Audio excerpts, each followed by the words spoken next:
Hello guys, আসসালামু আলাইকুম। আজকে একটা মজার রেসিপি তৈরি করে দেখাবো, খুবই সুস্বাদু মজার এবং এটা খুবই জনপ্রিয়। সেটা হলো বিফ নিহারি। তো আর চলুন দেখি কিভাবে তৈরি করা যায় আর কি কি উপকরণ লাগে। আমি প্রথমেই গরুর হাড়গুলি ধুয়ে পরিষ্কার করে গরম পানিতে এটা পরিষ্কার করে নিচ্ছি। পরিষ্কার করে নিলে গরুর যে পিছলে একটা ভাব থাকে সবগুলো চলে যায়, ময়লা চলে যায়।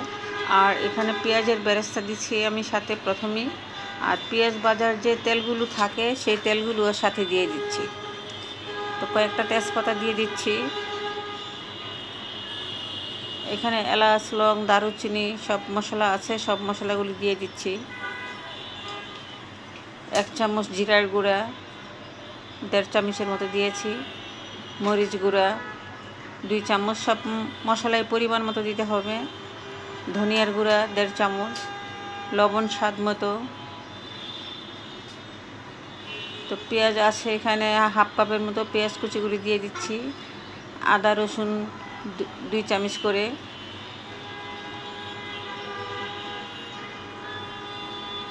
সরিষার তেল দিচ্ছি। আর এটা হলো কাজু বাদাম পেস্ট, কয়েকটা কাজু বাদাম পেস্ট করে রাখা ছিল সেটা দিয়ে। হলুদ গুঁড়া দিয়েছি 2 চামচের মতো, এটা ভালো করে মিক্স করে নিব। আর আমার আগের একটা চ্যানেল ছিল দ্য কিচেন বাই নীলু, এটা রিসেন্টলি হ্যাক করে নিয়ে গিয়েছে। তো এটা নতুন চ্যানেল, প্লিজ একটু লাইক সাবস্ক্রাইব করবেন।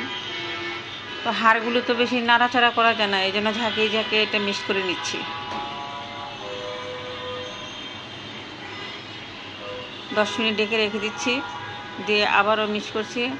আর দিচ্ছি হাফ কাপের মতো দই দিয়ে আবারও ভালো করে মিশিয়ে নিব। এখন পানি দিচ্ছি, পানি পুরা দিব না, পানিটা মানে কষানোর জন্য দিচ্ছি এইটুক পানি। তো প্লিজ একটু লাইক সাবস্ক্রাইব করবেন, এটা নতুন চ্যানেল। আমার আগের একটা কুকিং চ্যানেল ছিল, সবারই জানা আছে, সেই চ্যানেলটা হ্যাক করে নিয়ে গিয়েছে। তো আমি চুলায় বসিয়ে দিলাম, দিয়ে ঢেকে দিলাম, দিয়ে এখন আবার একটা নাড়াচাড়া করে দিব। এটা এখন কষিয়ে নিচ্ছি।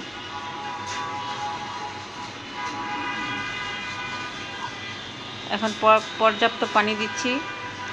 আর এই নিহারিটা হতে কিন্তু 7-8 ঘন্টা লাগবে। তো আমি একবারে 7-8 ঘন্টার জাল করব না, জালটা করব মানে কয়েকবার জাল দিয়ে দিয়ে। তো আমি দুধ নিচ্ছি 200 মিলির মতো। আর এখানে 2 পিস ব্রেড আছে, পাউরুটি যেটা বলে, ভিজিয়ে রাখছি। তো পাউরুটিটা আমি এখন ব্লেন্ড করে নিব। ব্লেন্ড করা হয়েছে।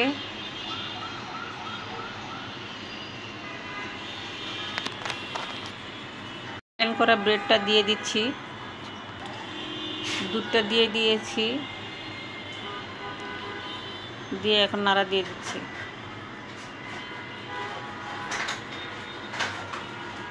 সাবস্ক্রাইব করতে একদমই ভুলবেন না। তো প্যানে আমি সরিষার তেল দিচ্ছি, সরিষার তেলটা একটু বেশিই লাগবে। পেঁয়াজ কুচি দিচ্ছি, দিয়ে এটা ভেজে নিব। এত লাল করব না, দেখতেই পাচ্ছেন কেমন লাল হচ্ছে আর কেমন হবে। এটা বাগারের জন্য দেওয়া হচ্ছে।